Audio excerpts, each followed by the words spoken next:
Kui saadaksite täna oma poja või tütre ülikooli, kas teeksite sama otsuse, mille oleksite teinud 10 aastat tagasi? Põlvkondade kaupa uskusid juudi pered lihtsasse lubadusse. Tee kõvasti tööd, saa hea haridus ja võimaluste uksed avanevad. Ülikoolid olid kohad, kus noored inimesed avastasid, kes nad on, seadsid kahtluse alla ideid, lõid eluaegseid sõprussuhteid ja valmistusid maailma muutma. Täna on see lubadus liiga paljudele juudi üliõpilastele murtud. Alates 7. oktoobrist oleme näinud midagi, mida paljud meist ei kujutanud ette, et kunagi oma elu jooksul näevad.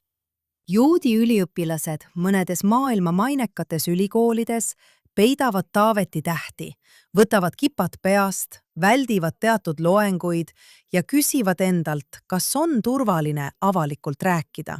Mitte sellepärast, mida nad usuvad, vaid sellepärast, kes nad on. Mõtle sellele. Kujuta ette, et saadad oma lapse tuhandete miilide kaugusele, maksad hariduse eest $100,000 ainult selleks, et muretseda, kas ta tunneb end piisavalt turvaliselt, et öelda, ma olen juut. Ükski lapsevanem ei peaks seda kaaluma. Aga see ei puuduta ainult antisemitismi. See puudutab ka küsimust, kas traditsiooniline ülikoolimudel pakub endiselt seda, mille eest pered maksavad. Ülikool on muutunud märkimisväärselt kallimaks. Üliõpilased lõpetavad tohutu võlakoormaga. Paljudel on raske leida oma õpitud erialal tähendusrikast tööd. Tööandjad ütlevad üha sagedamini, et lõpetajatel puuduvad vajalikud oskused. Nii et täna seisame silmitsi 3 kriisiga korraga. Kuuluvustunde kriis, taskukohasuse kriis ja usalduskriis kõrghariduse enda suhtes. Aga alati, kui juudi rahvas on silmitsi seisnud väljakutsega, pole me kunagi lihtsalt küsinud, kuidas me ellu jääme. Me oleme küsinud, kuidas me saame ehitada midagi paremat. Ja ma usun, et just see ongi küsimus, mida me peaksime praegu esitama. Sest samal ajal, kui nii palju tähelepanu on pööratud sellele, mis Põhja-Ameerika ja Euroopa ülikooli linnakutes valesti läheb, on Iisraelis vaikselt toimunud midagi erakordset. Iisraeli ülikoolidest on saanud maailma liidrid teaduse, tehnoloogia, meditsiini, ettevõtluse ja innovatsiooni vallas. Hebrea ülikool, Tehnion, Weizmanni instituut, Tel Avivi, Haifa, Bar-Ilani ülikool. Need asutused koolitavad teadlasi, ettevõtjaid ja innovaatoreid, kes aitavad kujundada meie maailma tulevikku.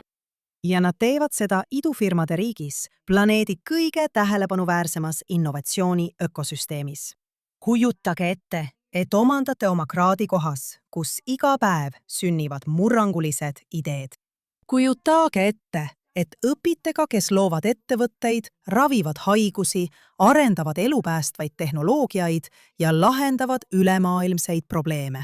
Kujutage ette, et saate maailmatasemel hariduse murdosa hinnaga võrreldes paljude Ameerika ülikoolidega. Ja mis kõige tähtsam, kujutage ette, et õpite kohas, kus teie juudi identiteeti ei pea selgitama, kaitsma ega varjama. See võimalus on kogu aeg olemas olnud. Enamik peresid lihtsalt ei teadnud, et see võimalus olemas on.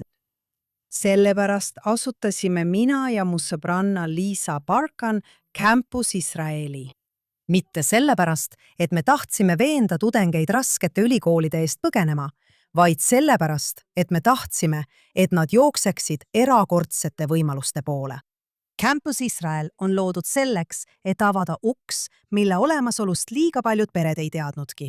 Me aitame inglise keelt kõnelevatel tudengitel leida ingliskeelseid õppekavasid, läbida sisseastumisprotsessi, rajada karjääri ning saada osaks ühest maailma kõige innovaatilisemast ühiskonnast.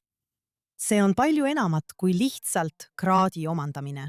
See on järgmise põlvkonna juudi juhtide kasvatamine, noorte, kes on enesekindlad selles, kes nad on ja kes on seotud Iisraeliga. Mitte ainult emotsionaalselt, vaid ka akadeemiliselt ja professionaalselt. kes saavad ettevõtjateks, arstideks, insenerideks, diplomaatideks, teadlasteks ja uuendajateks ning lähevad tagasi koju, kes tugevdavad juudi rahvast kõikjal, kuhu elu neid viib.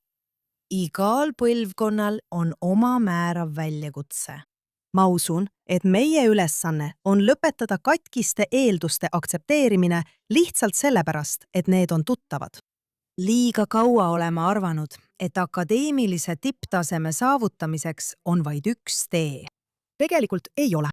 Mõnikord on suurimad võimalused need, mis peituvad otse meie silme all.